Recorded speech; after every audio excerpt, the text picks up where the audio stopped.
Hey there, welcome back to another video. This time around, it is my review of the 1996 comic book action film, Barb Wire. Now, Barb Wire is one of those films that when it came out, it was a financial and critical flop, and it pretty much killed the career of its star. Pamela Anderson was never considered a main headliner ever again, really, because of this film's financial failure. And it's also considered to be one of the worst comic book films ever made by a lot of people. It's been on a lot of lists. And to be honest, I didn't hate this. I'm not going to sit here and say that it's a gem or it's underrated. No, it's still not very good. But in comparison to some other comic book films I've seen, this is a lot more entertaining and worthwhile, even with its pretty significant flaws. I mean, I will take Barb Wire any day of the week over Elektra or Halle Berry's Catwoman or Wonder Woman 1984. Now, before I get around to sharing more of my thoughts on Barbed Wire, though, I want to give a shout out to Brock for requesting this review. And if there is another film, TV show, or topic that you would like to see me discuss in the future, feel free to donate to either my PayPal, my Patreon, or my Cash App. Links to all three are going to be in the video description down below, and I will try to get your requests as soon as I possibly can. Now, Barbed Wire is directed by David Hogan. And Hogan was not actually the original director for the film. In fact, Gramercy Pictures, who produced the film, they hired a different director, and that director was Adam Rifkin. And Adam Rifkin had directed films like The Dark Backward prior to getting the job, and apparently Gramercy didn't like what he provided them. They didn't like that he took a little bit too long getting his shots done, and not only that, they apparently didn't like what he turned in. It didn't fit their vision for the film, which is already a red flag when the studio and the producers are the people who are like, hey, director, the guy that we hired to do this movie, we don't like what your concept is or what you want for this film. Even though we hired you to direct this movie, we were looking for something different, and you're not giving us that. And the director's like, I can't read your mind. I'm just doing what I think is the best for the film and what I want for the movie. And Gramercy is like, nah, we don't like that. And Adam understandably was like, well then I'm not going to direct your movie anymore. And so Adam wound up quitting because of creative differences with the studio. And so then the studio had to wind up hiring a different director. And because they had already hired a director, they were already in the middle of shooting. And this is already, not the most desirable job because, it's an adaptation of a fairly lesser known comic book, and it's for Gramercy Pictures. It's not like they were a major studio at the time. So they had to scramble and find a last minute replacement, and what they got was David Hogan. And I guess, what David Hogan did could have been worse, but it's still not very good. Like, this is definitely the example of a director who is just thrown into the deep end and just has to try to learn how to swim. Uh, and this is really something that hurts Barbed Wire because there are some moments in this film where the direction is actually surprisingly decent. Mainly in scenes that do involve some shootouts, some gunfights, or some explosions, or, Pamela Anderson stripping.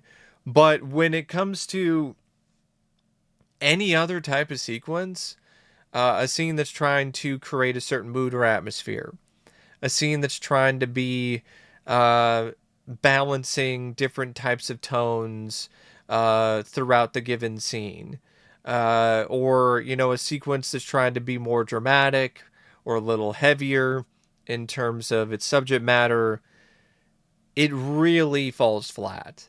And it makes the film look incredibly cheap and rushed. And honestly, at points makes the movie look like a souped up television film. And I think a big part of that is Hogan's inexperience. He had never directed a feature film before Barb Wire. He had only directed music videos. And just having directed music videos isn't necessarily automatically a bad thing. I mean, look no further than David Fincher, who started out his career doing music videos. In fact, a lot of genuinely talented filmmakers started out doing music videos before they got jobs in Hollywood directing films. So I see where Gramercy is coming from, considering he had a pretty long, extensive track record of directing music videos, but that didn't necessarily translate to finding like the next big, new, fresh, hot director. Instead, they just got a guy who was just very much a run of the mill director. I think he only directed one other movie after this. It was Most Wanted with Keenan Ivory Wayans, which I actually don't mind, and I think that's a better film directing wise than Barb Wire. But he definitely was not a guy that became very highly sought after, to say the least. And in a lot of ways in Hollywood, you got to get off the ground running. Otherwise, they're not even going to pay that much attention to you at all. And he didn't really do that. He was just kind of stuck and, grinding his way through the production the best that he could. But there were a lot of roadblocks. And as a result, the way that he used the camera, the pans or the zooms or some of the close-up shots or the wide shots, there were times where things got really bumpy for David, and it really made the film suffer, and it made the film kind of rougher around the edges than I think maybe they had honestly intended it to be. So it's one of those movies where I really do feel a better director would have elevated it considerably, because it would have, at the very least, help hide its lower budget and the lack of extensive sets and other things that they were able to create for the film when it comes to the production design. And it also would have helped any of the scenes that don't involve an action sequence or Pamela Anderson trying to showcase her various assets. So, yeah, the direction is not really very good, and I don't even really consider it to be even up to par. The screenplay by Chuck Ferrer and Eileen Chaikin, based on the comic book Barb Wire, it's also not the best. It starts out with this text crawl that talks about how it's now post the second American Civil War, and it's 2017, and we're in another post-apocalyptic future, and it takes place in this location called Steel Harbor, the last free city in the U.S. after it was ravaged by the war. And you have this text crawl, but then you have narration by Barb Wire pretty soon afterwards that just tells you the exact same thing. So right from the beginning, it just feels like things are just off, and they're not very well thought out, or things are just not necessarily in the right order. And that's just really how a lot of the script is. I mean, the opening sequence was something that was shot and thrown in there last minute. It wasn't even in the original screenplay, at least not the first draft. And the opening scene is just a long, extended stripping sequence with Pamela Anderson getting splashed with water and just dancing at a strip club. And apparently that was thrown in there last minute because I think either the studio or a test audience thought, we needed more sex appeal. And so that's when you have that sequence at the beginning. And Barb Wire, she starts out using gadgets or different sort of weapons, unique weapons, like a cigarette that has a dart in it, kills a guy with a stiletto because he calls her babe during her striptease, even has like a grappling hook and makes a reference to Batman. And the rest of the film, she never uses anything like that again. She just uses guns and like some missiles that are on her motorcycle, as if she stole the bike from the Delta Force. But it's just one of those things where, I mean, there's definitely some missed opportunities there to play around more with the comic book nature of the film and have her have various different types of weaponry or gadgets that she uses. But no, you get a little bit at the beginning and then pretty much nothing else other than the motorcycle after that.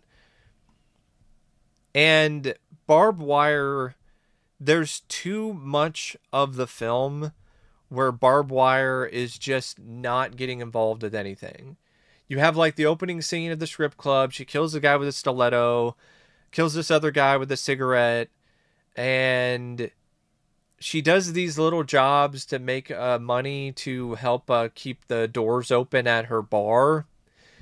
But in terms of the main plot, which involves these renegades, uh, led by Axel, who is this guy who actually has a history with Barb Wire. You find out later. You find out that Barb and him were actually a couple in the war, but then something happened in the war, and they split up. And Axel was trying to bring this woman named Cora to a certain location because she has a cure for this disease that's going around that is in her bloodstream. But in order for her to get past security, they have to get these special contact lenses. And so they approach a Barbed Wire to try to ask her to help. But she just spends way too much time refusing and not wanting to help them. And so then you just have a lot of the runtime where Barbed Wire is not really that involved in the main plot. And then you have stuff with the villains where, they're trying to get the contact lenses and they're trying to find, the leaders of the resistance and squash them. And the villains are led by Colonel Victor Prizer and his gang of Nazis, basically. And you have these other like freedom fighters, other people that are on the side of Barbed Wire, like her brother who's like blind, and then her butler of sorts, or like the barkeeper. This guy is essentially her Alfred, really. His name is Curly. He's played by Udo Kier. And so you have a lot of this stuff going on with these different characters and this resistance plot. But anytime the resistance plot is brought up, it's just written in the most bland and uninteresting way possible. So the only sort of like entertainment you get when you're not having, Barbed Wire slink around is when you have stuff with the bad guys, with Colonel Prizer, and just how over the top he is in terms of like his villainy. There's a scene where he tortures this woman with a electric pair of bra and panties, essentially, and he's he's just really into it in a way that is hilarious because it's just so absurd. And so the more absurd, the more surreal the film is, the better off Barb Wire ultimately turns out to be. But it just isn't really like that most of the time. Most of the time, it's just a generic sci-fi action film. And when you get to the stuff that is where it's trying to be a little more surreal, a little bit more over the top, the scene with the barbed wire and this guy named Ruben, who is played by Nicholas Worth, and she winds up going to his apartment to, pleasure him because she's also a hooker on the side. And that whole scene was fun, and there was a cool action sequence right after that took place in the guy's apartment. And then a whole lot of nothing for a good chunk of the runtime. And then when you get the stuff with Big Fatso, and you get to the finale where Barb Wire's in this armored car and smashing through roadblocks, and she gets on her motorcycle and is blowing things up, and she's facing off against Colonel Prizer, who is in like a, I don't think it's a bulldozer, but it's like a piece of construction equipment. It's honestly a lot of fun, but it just takes way too long to get to that particular point in the film, because most of the time it's just lollygagging, and I have no idea why. So if this script just didn't lollygag so much and just had more scenes of Barbed Wire shooting people or crushing them with her legs or using her assets in different types of ways, like you would see other bodacious babes who are, definitely very endowed, have done in other movies, like, Elvira, where she actually uses her breasts, in a clever way. Like, if you did something like that with Barb, or you did some of these other things, have her use different sort of gadgets to take out some of the other villains, you'd have a much better movie. And yeah, it is kind of campy, but it's at its best when it embraces the camp. When it's trying to be serious, it's honestly laughable. And it really makes the film have this weird tone, because at times it honestly reminds me of the 90s Judge Dredd, which had a similar problem, where it's trying to be over the top and even a little silly at points, but then it's also trying to be serious and straightforward. And I'm like, that doesn't work for Judge Dredd. And it doesn't work for Barb Wire either. So, yeah, I think the characters are strong enough. Like, Barb Wire, I don't think is necessarily a weak character. I think the performance by Pamela Anderson is weak because she's not a very good actress, but I don't think the way the character is written is necessarily the worst. Even some of the resistance isn't necessarily that bad either. Like, I don't mind Axel. I could take or leave Cora, but she's not like an unlikable character. Charlie's fine. I like Chief Willis, who's played by Xander Berkeley, who is like this guy he's corrupt and he works for the bad guys at points, but then he also is not necessarily on their side. So he's kind of a double agent, but then by the end, he's more of a ally of Barb's. And honestly, the dynamic between the two of them was really strong. I think some of the best writing when it comes to just retorts and back and forths between Barb and another character really was from scenes featuring her and Willis. So in all honesty, I wish that you had more of that dynamic throughout more of the film. And Clint Howard's character Schmitz, you know, this he's not really a bounty hunter, but like he's a guy who, you know, does bail bonds and stuff like that.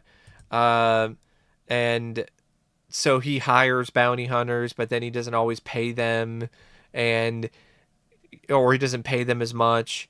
Uh, he's definitely a sleaze, but like it's Clint Howard, and he does a great job playing those kind of roles.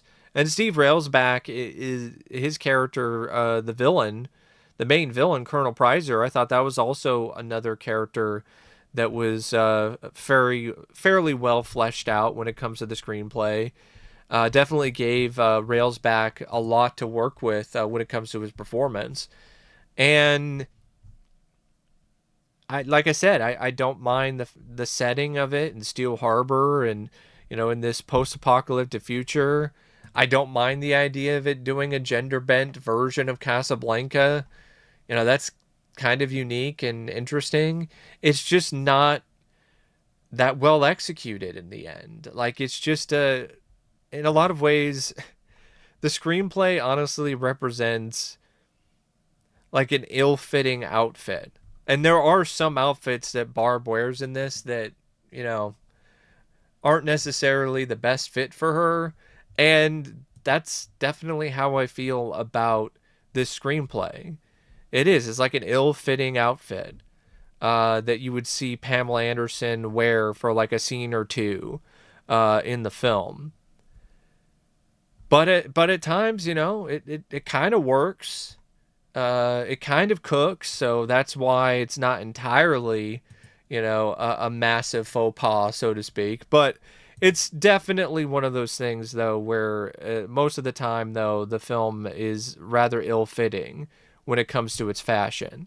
Now, the cast, it's not really necessarily the best ever, but I do think the cast is full of some character actors who actually do deliver some genuinely fun performances. Uh, but I mean, you got to start with the lead, and Pamela Anderson, or as she was known at the time, Pamela Anderson Lee. Uh, she is not much of an actress. She never really has been. And honestly, at least during this time, because she's had a bit of a career renaissance as of late, and honestly, she's been kind of turning me around on her as an actor. Uh, but at the time, no, she was very much a one note type of actor, and her performance in this is very much proof of that, if you ask me. She just acts like she's irritated, or, you know, like she's just got, you know, a bad case of gas or something throughout the entire movie. And there's not much range at all. And her line delivery pretty much sounds the same. It's just very breathy and quiet. And it's honestly easily, in my opinion, the worst performance out of the entire movie. Like, honestly, the rest of the cast is actually pretty decent, pretty solid. That's why I don't think this is the worst cast. And I think the cast is, you know, actually not too bad as a whole. But the lead, she just sucks. I'm sorry. Like, Pamela Anderson is hot, and there is some enjoyment that I get out of watching her wearing all these skimpy outfits, and, you know, bearing her body and you know, everything that she has to offer more than once throughout the runtime. Especially for watching that rated version where you get to see quite a bit of her. But beyond that, like, there's not much there. She doesn't really have that much of an on-screen presence. She doesn't have that much when it comes to genuine charm to me, which is something that this character really needed. To me, a prime example of a female lead in a film just like Barb Wire from the 90s that worked, and I honestly feel was really charismatic and charming, is Lori Petty in Tank Girl. Like, she's terrific in that film. She's a big part of why that movie is any good at all. And Barb Wire really needed a presence like that, and it just doesn't get it. It just does not get that kind of presence from Pamela Anderson. But Temuera Morrison, I thought he was solid enough as Axel. Victoria Rowell wasn't too bad either as Cora. Jack Noseworthy, he was worthy enough as Charlie, Barb's brother. Xander Berkeley I actually liked quite a bit. It's honestly one of my favorite performances of his as Chief Willis in this. You could tell that he was honestly having some fun with this role. I just wish that it was a part of a better movie overall. Udo Kier, it's fun to see him play against type as like a good butler or barkeep. He's not a villain for once. Andre Rosie Brown as Big Fatso, yeah, not great, but he's never been the best actor. Nicholas Worth as Ruben, it was fun to see Paulie from Darkman again. Um, not the most noteworthy or amazing performance, but it was serviceable enough. Clint Howard was a lot of fun as Schmitz the sleazebag, and then Steve Railsback stole every scene that he was in as Colonel Prizer. Yeah, he's over the top. He's chewing the scenery, but man, is he a blast to watch! Like, he is so entertaining when it comes to like every scene that he's in. You can tell that he's having a blast playing this psycho Nazi villain, and it's one of my favorite performances of his for that reason, because it's just so fun to watch, because he's just enjoying every second of playing this, sick, sadistic son of a bitch. And Railsback is just in my opinion, has always been an underrated actor. So it's just great to see him let loose like he does in Barb Wire. The cinematography is by Rick Boda, and I would say it's like around a B or a C grade level. It's fine enough, but it's not anything that's like amazing or astounding. The same thing applies to the editing by Peter Schenck. It's not a total Schenck job, but definitely could be better. The music by Michel Colombier, I definitely think he's done better as a composer, but it's all right. But it's definitely not something that I would think is particularly that memorable. Like, it fits the film when it comes to the tone and the style of it, but it's definitely not something that you're going to want to, listen to on its own. And I do think this missed like a hard rock soundtrack, and there's a little bit of that. And you definitely do hear some of that when it comes to some of the licensed songs that they use for the soundtrack. And by the way, the soundtrack I actually like. I think the soundtrack is one of the better aspects of the movie, and I think the film should have used it more than it did. Like the song "Don't Call Me Babe," like that was in the trailer, which is a great song. Like, it's not even featured in the film at all, and if it is, it's like you can barely even notice it. So that is another aspect of the film that I think they kind of missed on. But overall, this is a below average movie. Like, this is the type of film that it's not going to be on my favorites list. It's not going to be a film that I'm going to go rush out and buy in 4K, because for whatever reason it does have a 4K. Well, I can think of two reasons why it has a 4K. But I mean, other than those reasons, I don't know why Barb Wire is in 4K. But it is a film, though, if there's nothing else on TV, I can watch it and get some enjoyment out of it. But it's not a film that I'm necessarily going to defend. Like, this is definitely a movie that has a ton of flaws, has a lot of holes, and it's a movie that could be a lot better than it is. I think if you're in the right mindset for it, I think you can have some fun with it. But Otherwise, definitely not something that I would really put that much effort into tracking down or seeking out.